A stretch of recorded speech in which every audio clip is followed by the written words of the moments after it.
ಶಿರಾಡಿ ಘಾಟ್ನಲ್ಲಿ 4ನೇ ಬಾರಿ ಗುಡ್ಡ ಕುಸಿತ ಉಂಟಾಗಿದೆ ಅಂತೆ. ದೊಡ್ಡ ತಪ್ಪಲು ಬಳಿ ಮತ್ತೆ ಗುಡ್ಡ ಕುಸಿತವಾಗಿದೆ ಅನ್ನೋದರ ಡೀಟೇಲ್ ಸಿಗ್ತಾ ಇದೆ. ಮತ್ತೆ ಶಿರಾಡಿ ಘಾಟ್ ಸಂಚಾರ ಬಂದ್.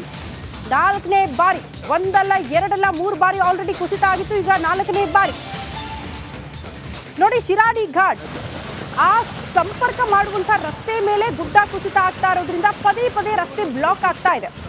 ಅದನ್ನ ತೆರವು ಮಾಡಿ ಇನ್ನೇನು ಸಿಬ್ಬಂದಿ ಸಕ್ಸಸ್ ಆದ್ರು ಅನ್ನೋಷ್ಟೊತ್ತಿಗೆ ಮತ್ತೆ ಅದೇ ರಸ್ತೆಯಲ್ಲಿ ಗುಡ್ಡ ಕುಸಿತ. ಹಾಗಾಗಿ ಶಿರಾಡಿ ಘಾಟ್ ರಸ್ತೆ ಸಂಪೂರ್ಣವಾಗಿ ಬಂದ್ ಆಗ್ಬಿಟ್ಟಿದೆ. ಇದು ಮೊದಲ ಅಂತ ನೀವು ಪ್ರಶ್ನೆ ಮಾಡಿದ್ರೆ ಇಲ್ಲ. ಪ್ರತಿ ವರ್ಷ ಮಳೆ ಬಂದಾಗ್ಲೂ ಕೂಡ ಶಿರಾಡಿ ಘಾಟ್ನ ಪರಿಸ್ಥಿತಿ ಇದೇ ಆಗಿರುತ್ತೆ. ಮಳೆ ಬಂದಾಗ ವಾಹನ ಸವಾರರು ಎಚ್ಚೆತ್ಕೊಳ್ಬೇಕು. ಆ ರಸ್ತೆ ಮೂಲಕ ಓಡಾಡಬೇಕು ಅಂದ್ರೆ ಹಲವು ಬಾರಿ ಯೋಚನೆ ಮಾಡಬೇಕು. ಕಾರಣ ಯಾವ ಸಮಯಕ್ಕೆ ಯಾವ ಸಂದರ್ಭದಲ್ಲಿ ಗುಡ್ಡ ಕುಸಿತ ಆಗುತ್ತೆ ಅನ್ನೋದನ್ನ ಅಂದಾಜು ಮಾಡೋಕ್ಕಾಗಲ್ಲ. ಈಗ 4ನೇ ಬಾರಿ ಗುಡ್ಡ ಕುಸಿತ ಉಂಟಾಗಿದೆ.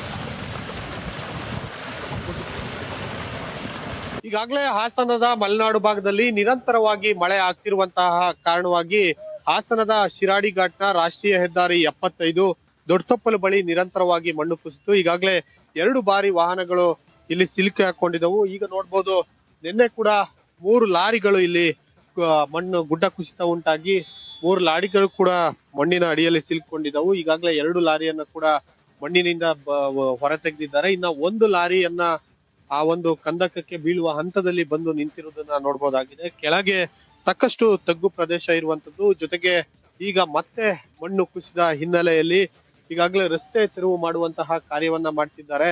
ಸುಮಾರು ಬೆಳಿಗ್ಗೆ 9-9:30 ಹೊತ್ತಿಗಾಗ್ಲೇ ರಸ್ತೆ ಸಂಪೂರ್ಣ, ಅಂದ್ರೆ ಏನು ಈ ಭಾಗದಲ್ಲಿ 2 ಲಾರಿಗಳಿದ್ವು ಆ ಲಾರಿಗಳನ್ನ ತೆರವು ಮಾಡಿ ವಾಹನ ಸಂಚಾರಕ್ಕೆ ಒಂದು ಅಗತ್ಯ ವಾಹನ ಸಂಚಾರಕ್ಕೆ ಅನುವು ಮಾಡಿಕೊಟ್ಟಿದ್ರು. ಆದ್ರೆ ನಂತರ ಮತ್ತೆ ಗುಡ್ಡ ಕುಸಿತ ಆದ ಕಾರಣ ಈಗ ಮತ್ತೆ ವಾಹನಗಳನ್ನ ಅಲ್ಲೇ ನಿಲ್ಲಿಸಿ ಅಗ್ನಿಶಾಮಕ ದಳದವರು, ರಾಷ್ಟ್ರೀಯ ಹೆದ್ದಾರಿ ಪ್ರಾಧಿಕಾರಕ್ಕೆ ಸೇರಿದವರು ಎಲ್ಲರೂ ಕೂಡ ಒಂದು ಈ ಕಾರ್ಯಾಚರಣೆಯನ್ನ ನಿರಂತರವಾಗಿ ಮಾಡಿ ಈಗ ಮತ್ತೆ ಮಣ್ಣು ಕುಸಿದಂತೆ ಈಗಾಗಲೇ ಆ ಮಣ್ಣನ್ನ ತೆರವು ಮಾಡಿ ಮತ್ತೆ ಸಂಚಾರಕ್ಕೆ ಅನುವು ಮಾಡಿಕೊಡುವಂತ ಕೆಲಸವನ್ನ ಮಾಡ್ತಿದ್ದಾರೆ. ಆದ್ರೆ ಎಷ್ಟೇ ಮಾಡಿದ್ರು ನೋಡ್ಬೋದು, ಸಾಕಷ್ಟು ದೊಡ್ಡ ಪ್ರಮಾಣದಲ್ಲಿ ಗುಡ್ಡ ಕುಸಿತ ಇರುವಂತದ್ದು. ದಿನೇ ದಿನೇ ಈ ಭಾಗದಲ್ಲಿ ಮಣ್ಣು ಕೂಡ ಸಡಿಲ ಇದೆ. ಮತ್ತೆ ಇದನ್ನ ಲಂಬವಾಗಿ 90 ಡಿಗ್ರಿಯಲ್ಲಿ ಮಣ್ಣ ತೆಗೆದ ಕಾರಣ ಮತ್ತೆ ನಿರಂತರವಾಗಿ ಭಾಗದಲ್ಲಿ ಮಳೆ ಬರ್ತಾ ಇರುವ ಕಾರಣ ನಿರಂತರವಾಗಿ ಕುಸಿತಾ ಇದೆ. ಹೀಗಾಗಿ ಶಿರಾಡಿ ಘಾಟ್ ಈಗ ಒಂದ್ ರೀತಿ ಹಾಸನ ಜಿಲ್ಲಾಡಳಿತ, ರಾಷ್ಟ್ರೀಯ ಹೆದ್ದಾರಿ ಅವರಿಗೂ ಕೂಡ ಚಾಲೆಂಜ್ ಆಗಿದೆ. ಮತ್ತೆ ಸಂಪೂರ್ಣವಾಗಿ ವಾಹನವನ್ನ ಈ ಒಂದು ರಸ್ತೆಯಲ್ಲಿ ಬಂದ್ ಮಾಡಿದ್ರೆ ಇದು ಒಂದ್ ರೀತಿ ವಾಣಿಜ್ಯಕ್ಕೆ ಸಂಬಂಧಪಟ್ಟಂತೆ, ಮೂಲಭೂತ ಸೌಕರ್ಯಕ್ಕೆ ಸಂಬಂಧಪಟ್ಟಂತೆ ಬೆಂಗಳೂರು ಮತ್ತು ಮಂಗಳೂರಿಗೆ ಒಂದು ಸಂಪರ್ಕ ಕೊಂಡಿ ಅಂತ ಹೇಳ್ಬಹುದು. ಒಮ್ಮೆಲೆ ವಾಹನಗಳನ್ನ ನಿಲ್ಲಿಸಿದ್ರು ಕೂಡ ಸಾಕಷ್ಟು ಮಂದಿಗೆ, ಲಕ್ಷಾಂತರ ಜನಕ್ಕೆ ಕಷ್ಟ. ಹೀಗಾಗಿ ಶಿರಾಡಿ ಘಾಟ್ ಈ ಬಾರಿ ಸಾಕಷ್ಟು ನಿರಂತರ ಮಳೆಯಿಂದ ಸಮಸ್ಯೆಗೆ ಉಂಟಾಗಿದೆ ಅಂತ ಹೇಳ್ಬೋದಾಗಿದೆ. ಕ್ಯಾಮ್ರಾ ಪರ್ಸನ್ ಕಾರ್ತಿಕ್ ಜೊತೆ ಪುಷ್ವಂತ್, ರಿಪಬ್ಲಿಕ್ ಕನ್ನಡ, ಹಾಸನ. ಮತ್ತೊಂದು ಅಪ್ಡೇಟ್ ಲಭ್ಯವಾಗ್ತಾ ಇದೆ ವರುಣ ಆರ್ಭಟಕ್ಕೆ ಸಂಬಂಧಪಟ್ಟಂತೆ. ಎಡಕುಮರಿಯಲ್ಲಿ ರೈಲ್ವೆ ಹಳಿಯ ಮೇಲೆ ಗುಡ್ಡ ಕುಸಿತ ನಿರಂತರವಾಗಿ ಕಾರ್ಯಾಚರಣೆ ಆಗ್ತಾ ಇದೆ. ಸಕಲೇಶಪುರ ತಾಲೂಕಿನ ಎಡಕುಮರಿ ಪ್ರದೇಶ ದಟ್ಟ ಕಾಡಿನಲ್ಲಿ 6ನೇ ದಿನ ನಿರಂತರವಾಗಿ ಸಿಬ್ಬಂದಿ ಕಾರ್ಯಾಚರಣೆ ಮಾಡ್ತಿದ್ದಾರೆ. 150ಕ್ಕೂ ಹೆಚ್ಚು ರೈಲ್ವೆ ಸಿಬ್ಬಂದಿಯಿಂದ ನಿರಂತರವಾಗಿ ಕಾರ್ಯಾಚರಣೆ ಆಗ್ತಾ ಇದೆ. ಬಟ್ ಇವತ್ತು 6ನೇ ದಿನ, ಇವತ್ತೂ ಕೂಡ ಮುಂದುವರೆಸಿದ್ದಾರೆ ಕಾರ್ಯಾಚರಣೆಯನ್ನ ಸಿಬ್ಬಂದಿ. ದೃಶ್ಯ ನಾವು ಗಮನಿಸ್ತಾ ಇದ್ದೀವಿ. ರೈಲಿನ ಮೇಲೆ, ಆ ರೈಲು ಹಳಿಯ ಮೇಲೆ ಅಪಾರ ಪ್ರಮಾಣದ ಗುಡ್ಡ ಕುಸಿತ ಆಗಿ ಮಣ್ಣು ತುಂಬಿಕೊಂಡಿರೋದ್ರಿಂದ ಅದನ್ನ ತೆರವು ಮಾಡುವಂತಹ ಕೆಲಸಗಳು ಸಿಬ್ಬಂದಿಯಿಂದ ಆಗ್ತಾ ಇದೆ. ಒಂದಲ್ಲ ಎರಡಲ್ಲ ಬರೋಬ್ಬರಿ 6ನೇ ದಿನ ಇವತ್ತು ನಿರಂತರವಾಗಿ ಕಾರ್ಯಾಚರಣೆ. ಹಲವು ಸಿಬ್ಬಂದಿಗಳು ಅಲ್ಲಿ ಕಾರ್ಯಾಚರಣೆಯಲ್ಲಿ ಭಾಗಿಯಾಗಿರುವ ದೃಶ್ಯ ನಾವು ಗಮನಿಸ್ತಾ ಇದ್ವಿ. ಹಾಗಾಗಿ ನಾನು ಹೇಳ್ತಾ ಇದ್ದಿದ್ದು, ಮನೆ ಬಿಟ್ಟು ಆಚೆ ಬರೋದಕ್ಕೂ ಕೂಡ ಜನ ಭಯ ಪಡುವಂತಹ ಪರಿಸ್ಥಿತಿ. ರಸ್ತೆ ಮೂಲಕ ಹೋದ್ರೂ ಭಯ. ಇಲ್ಲಿ ರೈಲ್ವೆ ಹಳಿ ಮೇಲೇನೆ ದೊಡ್ಡ ಮಟ್ಟದ ಗುಡ್ಡ ಕುಸಿತ ಆಗಿ ಮಣ್ಣು ತುಂಬಿಕೊಂಡಿರೋದ್ರಿಂದ ಅದು ಬ್ಲಾಕ್ ಆಗಿದೆ. ಹಾಗಾಗಿ ಅದನ್ನ ತೆರವು ಮಾಡೋದಕ್ಕೆ ಸಿಬ್ಬಂದಿ ಹರಸಾಹಸ ಪಡ್ತಾ ಇರುವಂತಹ ದೃಶ್ಯ ನಾವು ಗಮನಿಸ್ತಾ ಇದ್ವಿ. ಬೇರೆ ಬೇರೆ ದೃಶ್ಯಗಳು, ಮಳೆಯಿಂದ ಆಗಿರುವಂತಹ ಅವಾಂತರದ ದೃಶ್ಯಗಳನ್ನ ನಾವು ಗಮನಿಸ್ತಾ ಇದ್ವಿ. ಬಹುತೇಕರು ಮಳೆ ಬೇಕು ಅಂತ ಕೇಳ್ತೀವಿ. ಮಳೆ ಬೇಕು, ಯಾಕಂದ್ರೆ ಅತಿವೃಷ್ಟಿ ಆದ್ರೂ ಸಮಸ್ಯೆನೇ, ಅನಾವೃಷ್ಟಿ ಆದ್ರೂ ಸಮಸ್ಯೆ. ಆದ್ರೆ ವಿಪರೀತ ಮಳೆಯಾಗಿ ಪ್ರವಾಹ ಸೃಷ್ಟಿಯಾದ್ರೆ ಅನಾಹುತಗಳು. ಶಿರಾಡಿ ಘಾಟ್ನಲ್ಲಿ 4ನೇ ಬಾರಿ ಗುಡ್ಡ ಕುಸಿತ ಉಂಟಾಗಿದೆ ಅಂತೆ. ದೊಡ್ಡ ತಪ್ಪಲು ಬಳಿ ಮತ್ತೆ ಗುಡ್ಡ ಕುಸಿತವಾಗಿದೆ ಅನ್ನೋದರ ಡೀಟೇಲ್ ಸಿಗ್ತಾ ಇದೆ.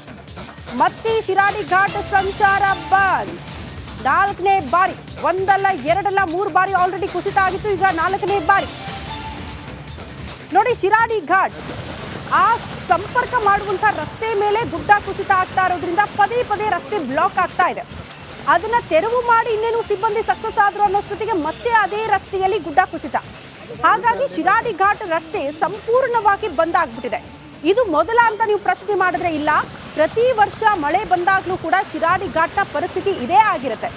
ಮಳೆ ಬಂದಾಗ ವಾಹನ ಸವಾರರು ಎಚ್ಚೆತ್ಕೊಳ್ಬೇಕು, ಆ ರಸ್ತೆ ಮೂಲಕ ಓಡಾಡಬೇಕು ಅಂದ್ರೆ ಹಲವು ಬಾರಿ ಯೋಚನೆ ಮಾಡಬೇಕು. ಕಾರಣ ಯಾವ ಸಮಯಕ್ಕೆ ಯಾವ ಸಂದರ್ಭದಲ್ಲಿ ಗುಡ್ಡ ಕುಸಿತ ಆಗುತ್ತೆ ಅನ್ನೋದನ್ನ ಅಂದಾಜು ಮಾಡೋಕ್ಕಾಗಲ್ಲ. ಈಗ 4ನೇ ಬಾರಿ ಗುಡ್ಡ ಕುಸಿತ ಉಂಟಾಗಿದೆ.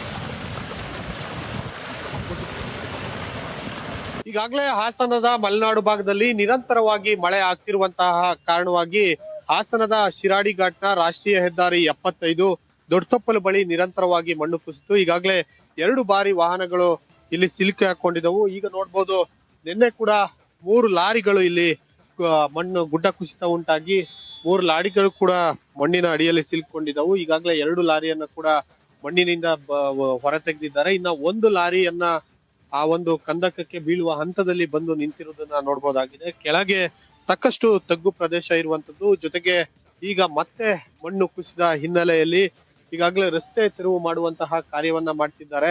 ಸುಮಾರು ಬೆಳಿಗ್ಗೆ 9:30 ಹೊತ್ತಿಗಾಗ್ಲೇ ರಸ್ತೆ ಸಂಪೂರ್ಣ, ಅಂದ್ರೆ ಏನು ಈ ಭಾಗದಲ್ಲಿ 2 ಲಾರಿಗಳಿದ್ವು, ಆ ಲಾರಿಗಳನ್ನ ತೆರವು ಮಾಡಿ ವಾಹನ ಸಂಚಾರಕ್ಕೆ ಒಂದು ಅಗತ್ಯ ವಾಹನ ಸಂಚಾರಕ್ಕೆ ಅನುವು ಮಾಡಿಕೊಟ್ಟಿದ್ರು. ಆದ್ರೆ ನಂತರ ಮತ್ತೆ ಗುಡ್ಡ ಕುಸಿತ ಆದ ಕಾರಣ ಈಗ ಮತ್ತೆ ವಾಹನಗಳನ್ನ ಅಲ್ಲೇ ನಿಲ್ಲಿಸಿ ಅಗ್ನಿಶಾಮಕ ದಳದವರು, ರಾಷ್ಟ್ರೀಯ ಹೆದ್ದಾರಿ ಪ್ರಾಧಿಕಾರಕ್ಕೆ ಸೇರಿದವರು ಎಲ್ಲರೂ ಕೂಡ ಒಂದು ಈ ಕಾರ್ಯಾಚರಣೆಯನ್ನ ನಿರಂತರವಾಗಿ ಮಾಡಿ ಈಗ ಮತ್ತೆ ಮಣ್ಣು ಕುಸಿದಂತೆ ಈಗಾಗಲೇ ಆ ಮಣ್ಣನ್ನ ತೆರವು ಮಾಡಿ ಮತ್ತೆ ಸಂಚಾರಕ್ಕೆ ಅನುವು ಮಾಡಿಕೊಡುವಂತ ಕೆಲಸವನ್ನ ಮಾಡ್ತಿದ್ದಾರೆ. ಆದ್ರೆ ಎಷ್ಟೇ ಮಾಡಿದ್ರು ನೋಡ್ಬೋದು, ಸಾಕಷ್ಟು ದೊಡ್ಡ ಪ್ರಮಾಣದಲ್ಲಿ ಗುಡ್ಡ ಕುಸಿತಾ ಇರುವಂತದ್ದು. ದಿನೇ ದಿನೇ ಈ ಭಾಗದಲ್ಲಿ ಮಣ್ಣು ಕೂಡ ಸಡಿಲ ಇದೆ. ಮತ್ತೆ ಇದನ್ನ ಲಂಬವಾಗಿ 90 ಡಿಗ್ರಿಯಲ್ಲಿ ಮಣ್ಣ ತೆಗೆದ ಕಾರಣ ಮತ್ತೆ ನಿರಂತರವಾಗಿ ಭಾಗದಲ್ಲಿ ಮಳೆ ಬರ್ತಾ ಇರುವ ಕಾರಣ ನಿರಂತರವಾಗಿ ಕುಸಿತಾ ಇದೆ. ಹೀಗಾಗಿ ಶಿರಾಡಿ ಘಾಟ್ ಈಗ ಒಂದ್ ರೀತಿ ಹಾಸನ ಜಿಲ್ಲಾಡಳಿತ, ರಾಷ್ಟ್ರೀಯ ಹೆದ್ದಾರಿ ಅವರಿಗೂ ಕೂಡ ಚಾಲೆಂಜ್ ಆಗಿದೆ. ಮತ್ತೆ ಸಂಪೂರ್ಣವಾಗಿ ವಾಹನವನ್ನ ಈ ಒಂದು ರಸ್ತೆಯಲ್ಲಿ ಬಂದ್ ಮಾಡಿದ್ರೆ ಇದು ಒಂದ್ ರೀತಿ ವಾಣಿಜ್ಯಕ್ಕೆ ಸಂಬಂಧಪಟ್ಟಂತೆ, ಮೂಲಭೂತ ಸೌಕರ್ಯಕ್ಕೆ ಸಂಬಂಧಪಟ್ಟಂತೆ ಬೆಂಗಳೂರು ಮತ್ತು ಮಂಗಳೂರಿಗೆ ಒಂದು ಸಂಪರ್ಕ ಕೊಂಡಿ ಅಂತ ಹೇಳ್ಬಹುದು. ಒಮ್ಮೆಲೆ ವಾಹನಗಳನ್ನ ನಿಲ್ಲಿಸಿದ್ರು ಕೂಡ ಸಾಕಷ್ಟು ಮಂದಿಗೆ, ಲಕ್ಷಾಂತರ ಜನಕ್ಕೆ ಕಷ್ಟ. ಹೀಗಾಗಿ ಶಿರಾಡಿ ಘಾಟ್ ಈ ಬಾರಿ ಸಾಕಷ್ಟು ನಿರಂತರ ಮಳೆಯಿಂದ ಸಮಸ್ಯೆಗೆ ಉಂಟಾಗಿದೆ ಅಂತ ಹೇಳ್ಬೋದಾಗಿದೆ. ಕ್ಯಾಮ್ರಾ ಪರ್ಸನ್ ಕಾರ್ತಿಕ್ ಜೊತೆ ಪುಷ್ವಂತ್, ರಿಪಬ್ಲಿಕ್ ಕನ್ನಡ, ಹಾಸನ. ಮತ್ತೊಂದು ಅಪ್ಡೇಟ್ ಲಭ್ಯವಾಗ್ತಾ ಇದೆ. ವರುಣ ಆರ್ಭಟಕ್ಕೆ ಸಂಬಂಧಪಟ್ಟಂತೆ ಎಡಕುಮರಿಯಲ್ಲಿ ರೈಲ್ವೆ ಹಳಿಯ ಮೇಲೆ ಗುಡ್ಡ ಕುಸಿತ ನಿರಂತರವಾಗಿ ಕಾರ್ಯಾಚರಣೆ ಆಗ್ತಾ ಇದೆ. ಸಕಲೇಶಪುರ ತಾಲೂಕಿನ ಎಡಕುಮರಿ ಪ್ರದೇಶ ದಟ್ಟ ಕಾಡಿನಲ್ಲಿ 6ನೇ ದಿನ ನಿರಂತರವಾಗಿ ಸಿಬ್ಬಂದಿ ಕಾರ್ಯಾಚರಣೆ ಮಾಡ್ತಿದ್ದಾರೆ. 150ಕ್ಕೂ ಹೆಚ್ಚು ರೈಲ್ವೆ ಸಿಬ್ಬಂದಿಯಿಂದ ನಿರಂತರವಾಗಿ ಕಾರ್ಯಾಚರಣೆ ಆಗ್ತಾ ಇದೆ. ಬಟ್ ಇವತ್ತು 6ನೇ ದಿನ, ಇವತ್ತೂ ಕೂಡ ಮುಂದುವರೆಸಿದ್ದಾರೆ ಕಾರ್ಯಾಚರಣೆಯನ್ನ ಸಿಬ್ಬಂದಿ. ದೃಶ್ಯ ನಾವು ಗಮನಿಸ್ತಾ ಇದ್ದೀವಿ. ರೈಲಿನ ಮೇಲೆ, ಆ ರೈಲು ಹಳಿಯ ಮೇಲೆ ಅಪಾರ ಪ್ರಮಾಣದ ಗುಡ್ಡ ಕುಸಿತ ಆಗಿ ಮಣ್ಣು ತುಂಬಿಕೊಂಡಿರೋದ್ರಿಂದ ಅದನ್ನ ತೆರವು ಮಾಡುವಂತಹ ಕೆಲಸಗಳು ಸಿಬ್ಬಂದಿಯಿಂದ ಆಗ್ತಾ ಇದೆ. ಒಂದಲ್ಲ ಎರಡಲ್ಲ, ಬರೋಬ್ಬರಿ 6ನೇ ದಿನ ಇವತ್ತು ನಿರಂತರವಾಗಿ ಕಾರ್ಯಾಚರಣೆ. ಹಲವು ಸಿಬ್ಬಂದಿಗಳು ಅಲ್ಲಿ ಕಾರ್ಯಾಚರಣೆಯಲ್ಲಿ ಭಾಗಿಯಾಗಿರುವ ದೃಶ್ಯ ನಾವು ಗಮನಿಸ್ತಾ ಇದ್ವಿ. ಹಾಗಾಗಿ ನಾನು ಹೇಳ್ತಾ ಇದ್ದಿದ್ದು, ಮನೆ ಬಿಟ್ಟು ಆಚೆ ಬರೋದಕ್ಕೂ ಕೂಡ ಜನ ಭಯ ಪಡುವಂತಹ ಪರಿಸ್ಥಿತಿ. ರಸ್ತೆ ಮೂಲಕ ಹೋದ್ರೂ ಭಯ, ಇಲ್ಲಿ ರೈಲ್ವೆ ಹಳಿ ಮೇಲೇನೆ ದೊಡ್ಡ ಮಟ್ಟದ ಗುಡ್ಡ ಕುಸಿತ ಆಗಿ ಮಣ್ಣು ತುಂಬಿಕೊಂಡಿರೋದ್ರಿಂದ ಅದು ಬ್ಲಾಕ್ ಆಗಿದೆ. ಹಾಗಾಗಿ ಅದನ್ನ ತೆರವು ಮಾಡೋದಕ್ಕೆ ಸಿಬ್ಬಂದಿ ಹರಸಾಹಸ ಪಡ್ತಾ ಇರುವಂತಹ ದೃಶ್ಯ ನಾವು ಗಮನಿಸ್ತಾ ಇದ್ವಿ. ಬೇರೆ ಬೇರೆ ದೃಶ್ಯಗಳು, ಮಳೆಯಿಂದ ಆಗಿರುವಂತಹ ಅವಾಂತರದ ದೃಶ್ಯಗಳನ್ನ ನಾವು ಗಮನಿಸ್ತಾ ಇದ್ವಿ. ಬಹುತೇಕರು ಮಳೆ ಬೇಕು ಅಂತ ಕೇಳ್ತೀವಿ. ಮಳೆ ಬೇಕು, ಯಾಕಂದ್ರೆ ಅತಿವೃಷ್ಟಿ ಆದ್ರೂ ಸಮಸ್ಯೆನೇ, ಅನಾವೃಷ್ಟಿ ಆದ್ರೂ ಸಮಸ್ಯೆ. ಆದ್ರೆ ವಿಪರೀತ ಮಳೆಯಾಗಿ ಪ್ರವಾಹ ಸೃಷ್ಟಿಯಾದ್ರೆ ಅನಾಹುತಗಳು.